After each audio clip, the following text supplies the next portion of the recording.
Magandang gabi po ulit mga kababayan. Pizza Trees ulit ng January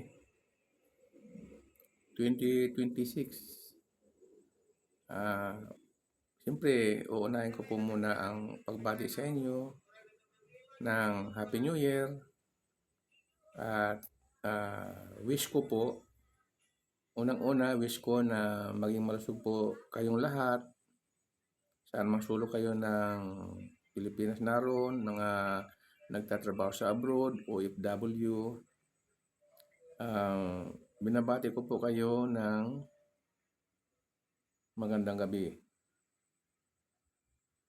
Mag-ingat po tayong lahat dahil tayo po ngayon ay taglamig. January kasi, baka sa ibang bansa taglamig ngayon, baka sa Japan. Shout out doon sa anak ko kay Rika at saka sa kaibigan namin si Lovely Dino Pidan. Sa apo ko na si Sean, shout out sa inyo. At saka shout out din kay Colonel Olivares, kay Colonel Paredes, Colonel Mariano, Colonel Birog. Shout out po sa inyo, sir. Good evening po. Shout out din sa mga taga-Quarry, Surigao del Sur, kay Jillian, Kian, at saka kay Janil, kay Ignalig, Kagawad, kay Arnold, Sahay, kay Rosabilia, at sa lahat po, kay Bingbing, kay Arnel, kay Myra. Maraming salamat po sa pag-view ninyo sa aking video. Sana paki-like niyo po at paki-share para kumalat po ang aking video sa marami. Tulong niyo po sa aking vlog. Nais ko po ngayong talakayin ang tungkol sa pera ng taong bayan. Pera. Di po ba yung mga taxes natin, binabayad natin sa gobyerno po? Ang purpose po niyan ay para sa development ng ating bansa. Para maging malusog po ang taong bayan, para maunlad po ang ating kabuhayan, at para mabuhay po tayo ng mapayapa, malayo sa anumang gulo. Yan po ang purpose po niyan, peace and order, food security, at saka health security. So, ano po ba ang nangyayari sa ating pera po? Ngayon, January, nakikita nyo naman, balitang-balita. Ipinamumudmud na ng HOR. Alam mo yung HOR, yung mababang kapulungan ng Kongreso. Ang nagsabi po niya na ipinamudmud ang pera ay si Congressman Puno. Speaking of Congressman Puno, yung mga Puno po ay ano po yan well known yan sa kabutihang loob. May Puno nga na naging Chief Justice. At hang ako doon. Talagang matatalino po yan. Pero itong Congressman Puno, inamin po niya na ipinamudmud nila ang pera ng taong bayan ng mga taxpayers sa mga congressman. 2 million. At yan naman po ay binanggit din naman ni Congressman Livesti. Ano po? So, tingnan nyo naman. Pinaghirapan ng taong bayan, lahat ng uri ng tao, ng mamamayan sa Pilipinas, nagbabayad ng buwis. Naghihirap tayo. Sabi ni BBM, o na ang DTI yata o sino ba yung nagsasabi na 500 pesos daw ang kasya na sa ano sa sa paghanda sa Pasko, paghanda sa Bagong Taon. Pero tingnan niyo naman po ang nangyari sa pera natin, 2 milyon kada congressman. Matanong ko lang po sa iyo, sir, Mr. Congressman Puno, may konsensya po ba kayo? Pera niyo po ba yan? Pera niyo po ba yung 2 milyon na yan? Di ba may sweldo naman po kayo? May bonus kayo, may monthly, may year-end bonus kayo. O bakit nagbibigay, pinamumudbud niyo pa ang pera ng taong bayan? Parang sa inyo pera po yan. Oh my God. Congressman Puno, mag-ayos po kayo. Kayo po ay isa sa mga deputy yata yan na speaker, deputy speaker. Hindi ko kayo kinukontra. Yan ay ginawa ninyo Ginagawa nyo yan Pinapasakitan nyo ang taong bayan, Congressman Puno. Pera po ng taong bayan yan, Congressman Puno. Pinaghirapan po yan. Pamimigay nyo lang sa mga congressman. Bakit? Yan po inamin naman ng mga congressman. Sari-sari naman ang kanilang mga pangangatwiran dyan Kung ano yan, hindi raw yan bonus. Ano man ang sabihin niyo, kung ano man ang tawag niyo dyan, ay ano po yan? Pera ng taong bayan po yan. 2 milyon kada congressman. Ilan po kayo? 317 yata kayo, 316. No? Times 2 million. Magkano po yan? Almost o sobra sa kalahating bilyon. 600,000 na lang. Kaya 2 times 3 o 600 nga. 600,000, 600 million. Hindi kayo nahihiya po niyan, Congressman Puno, na pera ng taong bayan, ipinamumulbon nyo lang, tapos sasabihin nyo magtiis kami sa 500 ang aming Noche Buena, Villaroches. Kaya hiya-hiya po kayo, kaya nga parang gusto ko nang maniwala na ang pinakabulok na ahensya o institution sa ating gobyerno ay yung mababang kapulungan o yung kapulungan ng mga, pati pa nga siguro ang mataas na kapulungan. HOR, edi mababang kapulungan po yan. Sana baguhin nyo na po ngayong 2026 ang ugali nyo. Huwag nyo ipamimigay, ipamumudmud ang pera ng taong bayan na naghihirap. Di po ba? Anong tawag nyo dyan? Bonus o requirements, Christmas requirements, kung ano man. Biro mo, ipapaparte lang. Ang sabi mo, ipapaparte lang ng mga barangay. Sino sa mga barangay? Sino sa mga, ipapaparte lang ninyo? Samantalang kami, naghihirap kami, 500 lang ang budget namin, sabi nyo. Sa Noche Buena, sa Medianoches. Di ba, wala po kayong konsensya, sir? Di po ba? Nagtatanong lang naman ako kung may konsensya pa kayo. Hindi naman ang pera po yan Tapos, alam niyo po, ayaw ko talagang isipin. At sana po magbago na kayo. Huwag naman masyado kayong ganid. Huwag naman po kayong masyadong gahaman sa pera ng taong bayan. Hindi po ninyo pera yan. Gastusin niyo po yan sa kaunlaran ng ating bansa. My God. Gumawa po kayo ng batas. Ang tungkulin nyo po ay gumawa ng batas, hindi po yung lustayin nyo ang pera ng taong bayan.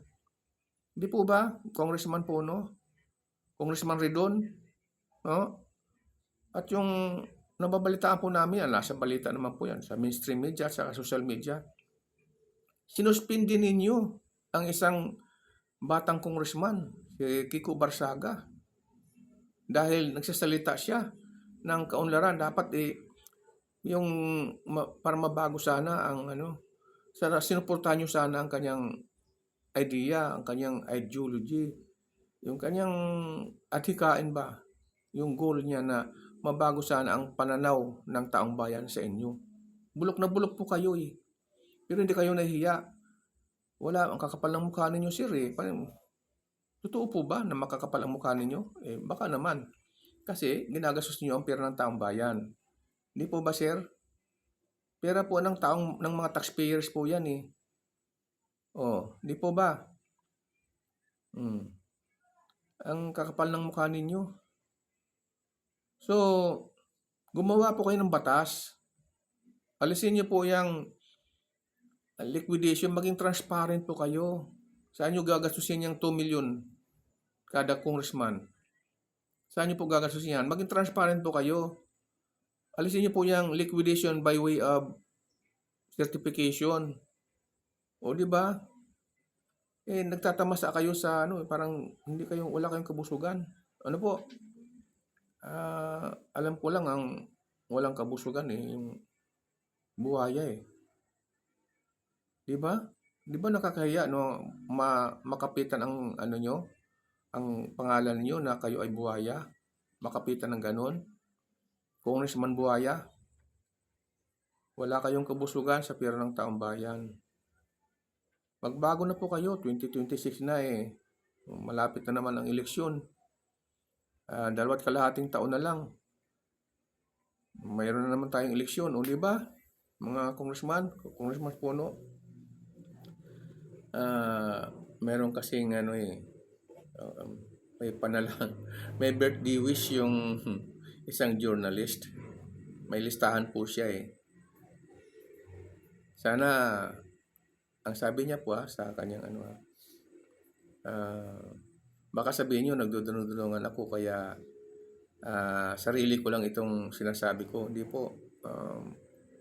Kung nagdududa kayo sa sinasabi ko, makinig kayo sa mga vlogs, makinig kayo sa mga balita, no? Yung isang journalist nagsabi, sana ang unang mamatay, hindi mamatay, kunin ni San Pedro ay yung mga mastermind ng pagnanakaw sa gobyerno. O di ba? Ay paano kung di ba? Ay paano kung magkatotoo ngayon? Di kasama ka na siya. Kasama ka doon. Hindi. Alam nyo, ganito yan. Respect begets respect. Gumawa po kayo ng mabuti para respetuhin po kayo. Gumawa kayo ng masama, mamatay kayo, alam nyo, mapagdang matay kayo.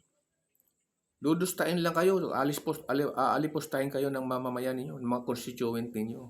Buti nga, sasabihin ng ganun, buti nga mawala na yung pinasusuldo namin at saka nangungurakot sa aming pera. Pera ng taong bayan yan eh. Isa pa, nagutos ang Supreme Court na ibalik ninyo. Ito, patama ito doon sa executive.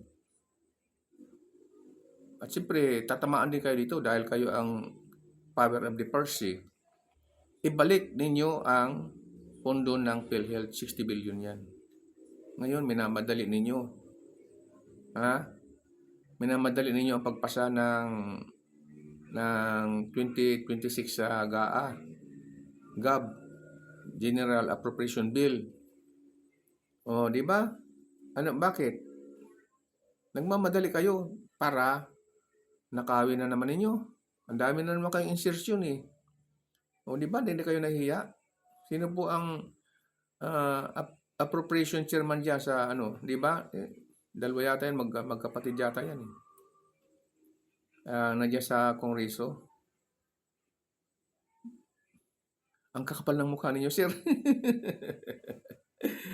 Sana naman, basta nyo ang kapal ng mukha ninyo. Alam lang taong bayan ang ginagawa nyo, kaya kailangan nga sabi ko, magkaroon kayo ng resibo sa mga kinukurakot yung pera. Kung ayaw nyong tawagin kurakot, resibo. Di ba, pinagbibintangan nyo yung Davao, 51 billion. No? 51 billion. Nakapunta na ba kayo sa Davao? Congressman Puno. Di ba, may mga resibo yun, may mga video, may mga projects na tapos at saka matitibay. Hindi kagaya ng Ilocos Norte. O di ba nababalita yung deputy speaker nyo diyan doon sa Ilocos Norte. May anomalya daw pala yon. O kung yun ay sabi-sabi lamang, imbestigahan ninyo. Suspendihin nyo yan kasi yan ay naglulustay ng pera ng taong bayan. 17 po. Kung ang nabanggit po ng mga kontraktor yung Diskaya, 17 po yung congressman ang involved sa ghost projects. Mga unethical po ang kanilang unethical po yung kanilang ginawa eh. Bakit? Nagko-contractor sila eh. Mga proponent sila ng mga kontrata ng pera sa kontrata sa DPWH. Isuspindi nyo kaagad. Dinala nyo sa ethics committee si Kiko Barsaga, nagsasalita lang yun. Pero malinis yun. Para sa amin, mga mamamayan, malinis si Kiko Barsaga. At malinis si Leandro Lebeste. Malinis po yan. Mga bago po yan eh. Pero kayo matatanda na, ang kakapal ng mga mukha ninyo, sir. Totoo lang. Masama po yung, di ba? Masama naman po talaga yung magsalita ng ganyan. Pero, nakikita namin, 2 million, lulustayin lang ninyo, paparty-party sa mga barangay. O sige, pagpalagay na. Hindi naman yan ang mandato ninyo. Ang mandato ninyo ay gumawa ng batas. Yun ang mandato nyo. Kongres nga tagagawa ng batas, mambabatas kayo. Hindi kayo mangungurakot. Hindi kayo mga buhaya, mambabatas kayo. Hindi kayo mga kontraktor. Ang inaagapan ninyo pera ng taong bayan eh. Di ba, kawalang hiyaan po yun, sir? Di ba, kagagawan po yun, sir? Di ba, kakapalan ng mukha po yun, sir? Budhi, di ba, kaitiman ng budhi ninyo yan, sir? Yung ganon, na pera ng taong bayan, yan nilulustay ninyo. No. Ay, alam naman ninyo, kami, nalalaman namin ang purpose ninyo dun eh. Bakit nyo sinabay doon sa permahan o pagpasa ng GAB, General Appropriation Bill? Sinabay ninyo ang pagbigay ng 2 million para pumirma ang mga congressman. Siyempre, utang na loob. Pera, mga mukhang pera.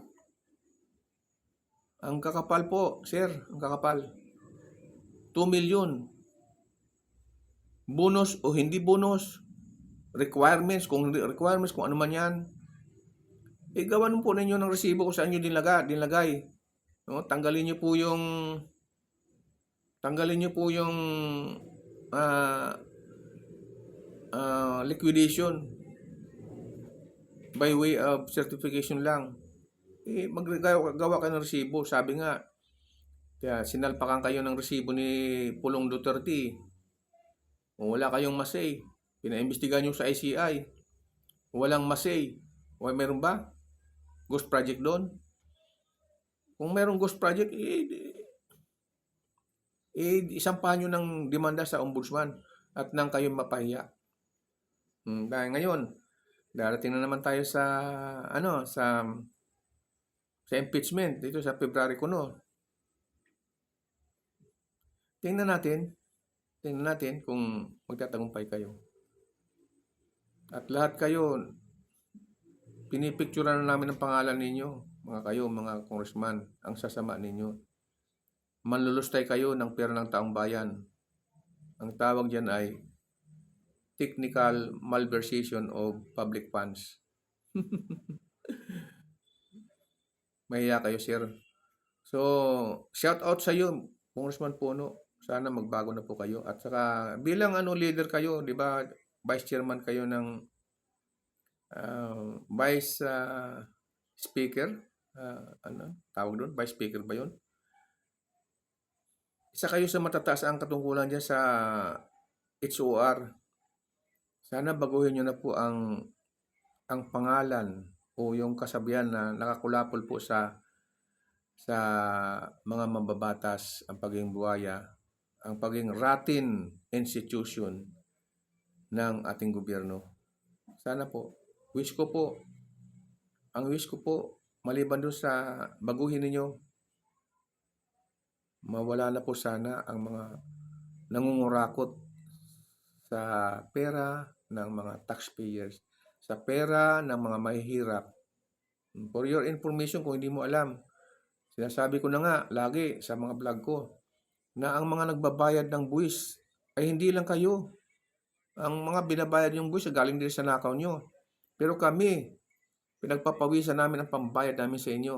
No? Galing sa sweldo ng mga manggagawa. Galing sa sweldo ng mga nagbabasura. Ha? O, di ba? Galing sa kinikita ng magbabasura. Galing doon sa kinakain namin. Binabawasan nyo, value added tax. Di ba? Lahat kayo, mga nagsasalaula sa ating ekonomiya. So kayo po ang dahilan kung bakit bagsak ang ating ekonomiya.